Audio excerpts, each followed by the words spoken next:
Let me start with a simple, verifiable, uncontested fact. In 1885, the home insurance building rose 10 stories above the streets of Chicago. 10 stories of steel, glass, and load-bearing ambition. We call it the first skyscraper. We give it a birthday, a father, William LeBaron Jenney, a story that feels clean and complete. We teach it in architecture schools. We print it in textbooks. We move on. But here's what we don't ask. Here's the question nobody seems especially eager to answer: how did they actually do it? Not the theory, not the blueprints, not the proud newspaper announcements, but the how. The logistics. The supply chains. The material science. The labor mathematics. The coordination of a workforce operating in an era of horse-drawn carts, hand-mixed mortar, and, in many places, no reliable electricity at all.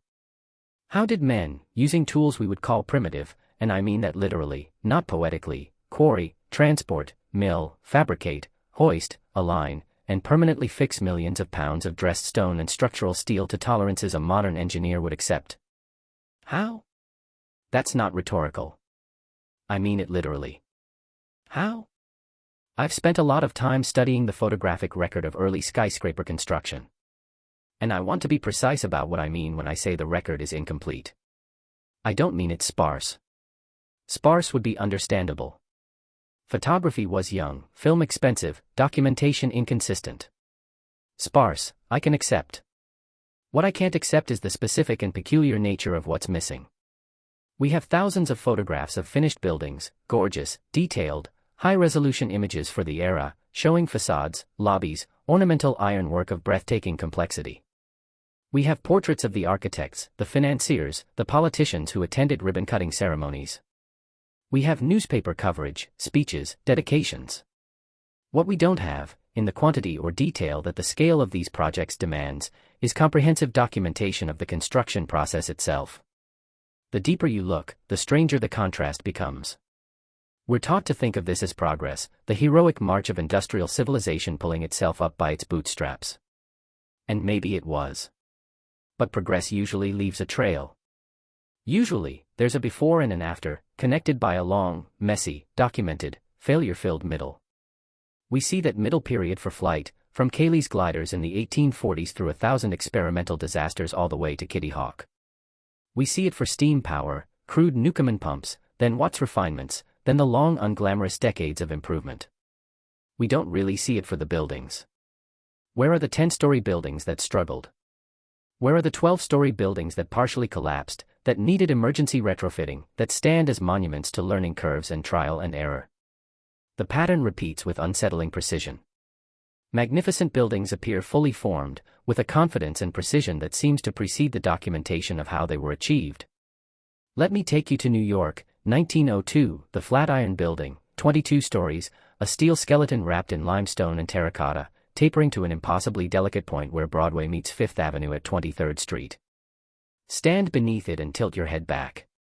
What you feel isn't just admiration.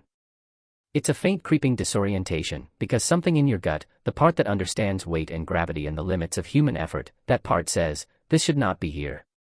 Now come with me to a completely different continent, Melbourne, Australia.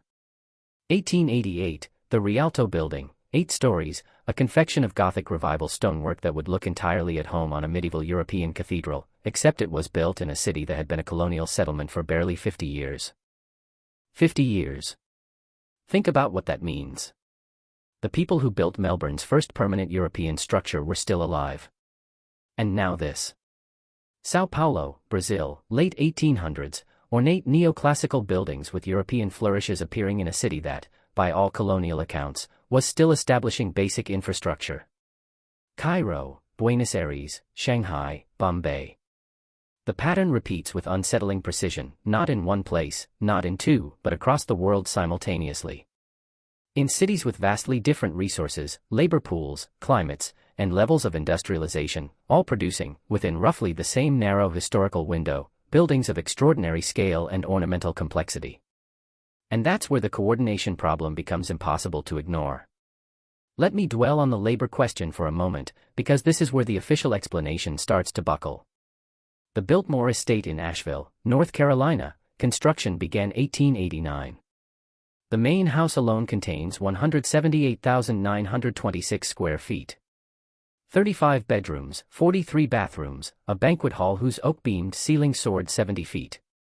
The stone used for its construction, Indiana limestone, was quarried in a different state, transported by rail to a dedicated spur line that had to be built specifically for this project, and then carved by artisans into thousands of individual decorative elements, each unique, each requiring skilled hands and precise eyes. They did this in 6 years with no power tools, no cranes in the modern sense, no computer-aided design, no laser levels, no prefabrication facilities. Contemporary accounts describe the workforce as peaking at around 1,000 men. 1,000 men for a building whose total decorative stonework, if laid end to end, would stretch for miles. I'm not saying it's impossible. I'm asking you to sit with the math and feel what it produces, because what it produces in me is a question I can't answer. Where did the expertise come from? A stonemason capable of that quality of work takes years, sometimes a decade, to develop his skills. You can't conjure 1,000 of them on demand for a single project in rural North Carolina, and then simply disperse them when it's done. Expertise propagates through lineages, schools, guilds, apprenticeships. You need the infrastructure of a tradition. What was that tradition? Where is its paper trail? If you've spent any time in alternative history spaces, and if you're watching this, you probably have, you've encountered the name Tartaria or Tartary. A vast territory appearing on maps as late as the early 1800s, spanning from Eastern Europe to the Pacific. Labeled simply as Great Tartary or Chinese Tartary or Independent Tartary on official maps produced by official cartographers, published by official governments, and then gradually, not all at once but steadily, the name fades from cartography. The territory gets subdivided, renamed, absorbed. By the mid-1800s, it has largely ceased to appear as a distinct political entity. Now, I want to be careful here. I'm not telling you that Tartaria was a secret empire that built your local post office. That would be the easy, comfortable, sensational version of this story. And I don't think the truth, whatever the truth actually is going to be that simple. What I am asking is this: is it possible that the historical record of whatever existed in that territory has been more thoroughly erased than we've been led to believe? Is it possible that architectural traditions, engineering knowledge, material sciences developed in that vast and poorly documented region traveled, through trade, through displacement, through the movement of peoples, into the building programs of the 19th century? Is it possible that what we're looking at in Chicago in 1885, in Melbourne in 1888, in Sao Paulo in 1891 is not the birth of something, but the final flowering of something much older? Once you see it, you can't unsee it. The question isn't whether, the question is how much. Here's what I keep coming back to: the ornament. If you were building a new structure using genuinely new methods developed on the fly, assembled by a newly trained workforce operating at the frontier of technological capability, if all of that were true, you would expect the buildings to be functional. Maybe even crude. The ornament would come later, once you'd solved the engineering problems, once you had surplus capacity, once the hard work of figuring out how was behind you. But that's not what we see. What we see, right from the beginning, is buildings that are maximally ornamented.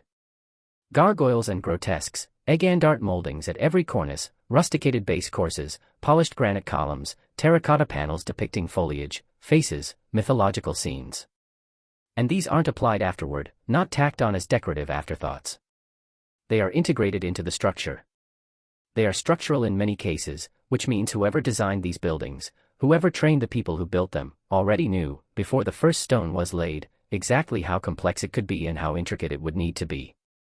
That is not the behavior of a civilization figuring something out. That is the behavior of a civilization that has already figured it out. The deeper I went into the photographic record, the more this feeling accumulated. The Rookery Building in Chicago, 1888, its light court rebuilt by Frank Lloyd Wright, but originally designed by Burnham and Root, features ironwork of such extraordinary intricacy that metallurgists today aren't entirely certain how some of the joints were achieved at scale. The Library of Congress, completed 1897, 160,000 pieces of art, mosaic, and sculpture embedded in a building constructed over 11 years using methods that, according to official records, were being invented as they went. That last phrase, invented as they went. How many times does that explanation satisfy you before you start wondering what it's actually concealing? Every technology has an awkward adolescence. Cars looked ridiculous before they looked sleek. Aircraft were fragile death traps before they became instruments of reliable transport. Early photographs were blurry. Early phonographs tinny. Early computers room-sized and error-prone. Where is the awkward adolescence of the great 19th century building programs? Where are the transitional skyscrapers, the ones with misaligned facades, botched load-bearing calculations, decorative programs that started too ambitiously and had to be simplified halfway through? Where are the buildings that represent a civilization learning to do something it hadn't done before? They don't exist. Or if they do, they are so rare as to be statistically anomalous. What exists instead is an almost fully formed tradition, appearing suddenly, deployed across the entire world, executed with a confidence and consistency that implies deep institutional knowledge, and then, just as suddenly, fading. By the early 20th century, the ornamental tradition collapses. The Beaux-Arts gives way to the international style. The carvings disappear. The moldings vanish. The grotesques come down. And the official explanation for why is that modernism was simply better, simply more rational, simply more honest about what architecture could be.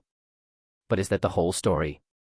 Or is it also true that by the early 20th century, whatever reservoir of knowledge had been feeding the great building programs was running dry? That the craftsmen who knew how to carve those moldings, fabricate that ironwork, lay that masonry, were aging, dying, and not being replaced because the tradition that produced them had been severed at the root? The silence on this question is deafening. Here's a pattern I want you to notice: for almost every major building constructed in the late 19th century, the documentary record is incomplete in specific, interesting ways. Construction photographs often begin partway through the project. We have images of a half-built facade, but nothing from the foundation stage. Workers' accounts are scarce. The specialized subcontractors who executed the ornamental work are often listed in general ledgers, but otherwise vanish from the historical record. No workshops documented, no apprenticeship records, no professional guilds whose archives survive intact. I want to be precise about what I'm saying. I'm not saying the records were destroyed. I'm asking whether they ever fully existed in the forms we would expect. Because there's a difference between records that were lost and records that were never created, or were created within a tradition that did not organize knowledge the way Western bureaucratic systems do. What if some portion of the workforce that built these buildings came from a tradition where knowledge was transmitted orally, practically, not through written specifications, but through embodied craft carried in hands and eyes and muscle memory? What if that workforce dispersed or diminished, or simply reached the end of a lineage with no one to carry it forward? What would that look like in the archive? It would look like exactly what we have: fragments, incomplete ledgers, photographs that start in the middle, names without biographies, skills without schools. The official explanation here isn't wrong exactly. It's just thin. And the thinner it is, the more it invites you to ask what might be underneath it. Let me return to the coordination problem, because I don't think we've sat with it long enough.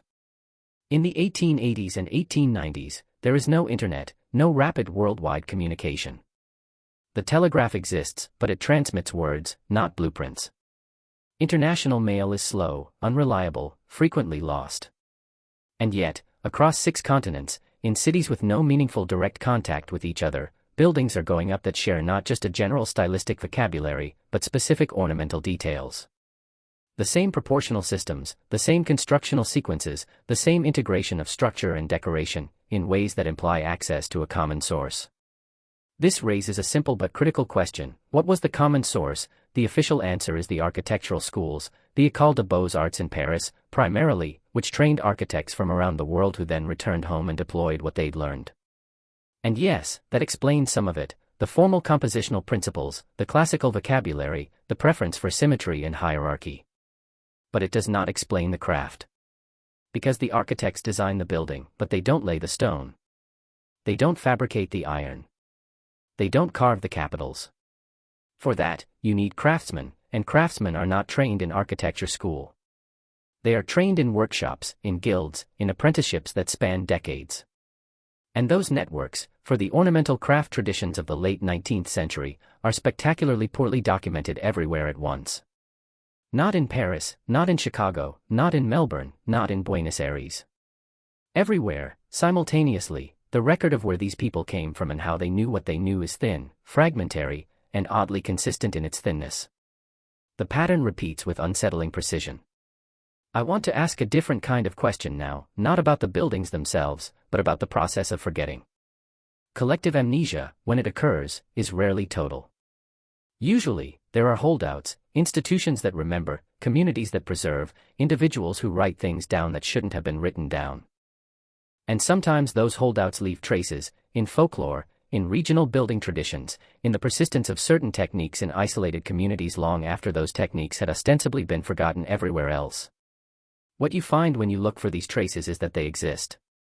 In scattered pockets across Central Asia, in communities along old Silk Road corridors, in isolated mountain regions of Eastern Europe and the Caucasus, there are masonry and decorative traditions whose relationship to the formal architectural programs of the 19th century West is, let me choose this word carefully, unexplained. Not disproven, not impossible, just unexplained. Is that a connection? I don't know. Is it a coincidence? Possibly. But once you see it, the coincidences start to cluster in uncomfortable ways. And the official explanation, which essentially requires you to believe that the same styles, the same techniques, the same formal solutions emerged independently in a dozen different places within the same narrow historical window, that explanation starts to feel less like scholarship and more like a story someone decided we needed to believe. The evidence suggests something much larger than what we've been told. I don't have a clean conclusion for you. I want to be honest about that. What I have is a pattern. A pattern of capability appearing faster than it should, of records being absent where they should be abundant, of coordination occurring where coordination should have been impossible. Of a tradition flourishing and then collapsing within a single century without adequate explanation for either its rise or its fall. What I have is the question of Tartary, not as a simple empire with a capital and a flag, but as a placeholder for something we haven't properly named yet. A repository of knowledge, perhaps. A network of craft traditions. A civilization, or a confluence of civilizations, whose relationship to the built world of the 19th century has been, at minimum, inadequately investigated, and at maximum, I don't know. And I think that's honest. What I keep returning to, in the end, is the buildings themselves. The ones you walk past every day in any city with a 19th century core. The ones whose facades you've stopped seeing because familiarity has made them invisible. Look at them again. Look at what it would take to build them. Look at what it would take to know how to build them.